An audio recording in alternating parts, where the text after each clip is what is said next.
And what gets me is, you talk about spending this money on Kerr County infrastructure that's needed. This money wouldn't even exist if it hadn't been for the great scandemic.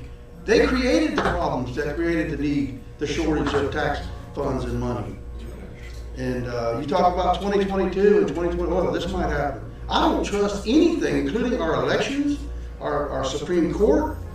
I mean, I know a lot of people my age are having a hard time admitting that this is happening in America in our lifetime.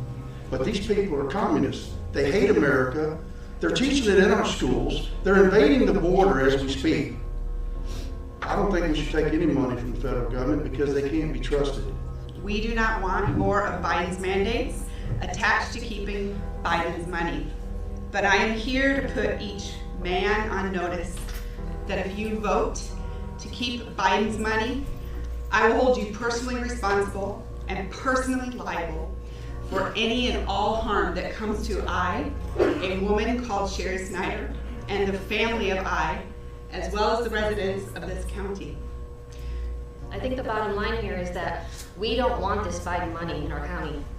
There's no such thing as free money, ever. There are always strings attached. And the notion that we would keep the money in a separate account is not acceptable. We want you to send it back. The Biden regime has proven to be tyrannical and anti-American. There is no part of this administration that has the good of America or Americans at heart. We want no part in anything coming down from the federal government. This is Texas, and Texans can take care of Texas.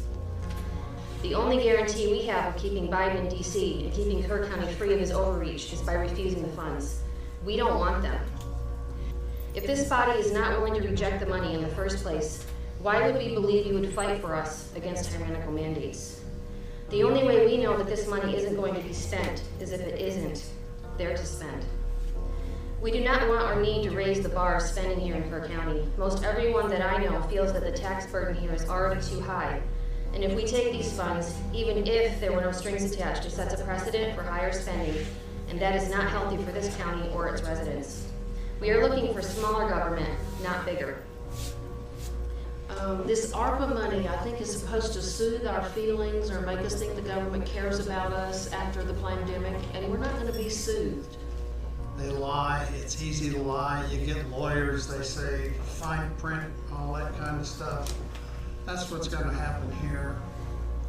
They're going to eventually come back with some lawyers. They're going to come out with another plan, another legal thing from Biden, and he's going to say you got to pay it. Everybody's going to have to get a shot. I'm not going to get a shot. So I think you need to send the money back.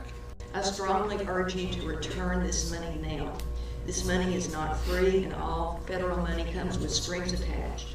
Kerr County includes an army of intelligent and competent residents and officials who are quite capable of determining what is best for our area.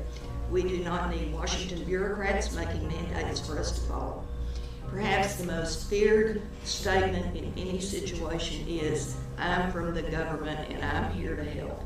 Please vote to return this money immediately. I'm just going to share with you pearls of wisdom from my father. I learned a long time ago, and he told me, and probably you've heard this too from your fathers, I hope, if it sounds too good to be true, it is. This is federal overreach at its worst. You know, look what's happened with all the other money that they've paid out to people. So we've got unemployment. Who wants to go to work when you're getting a free ride? Now, we don't need these funds here.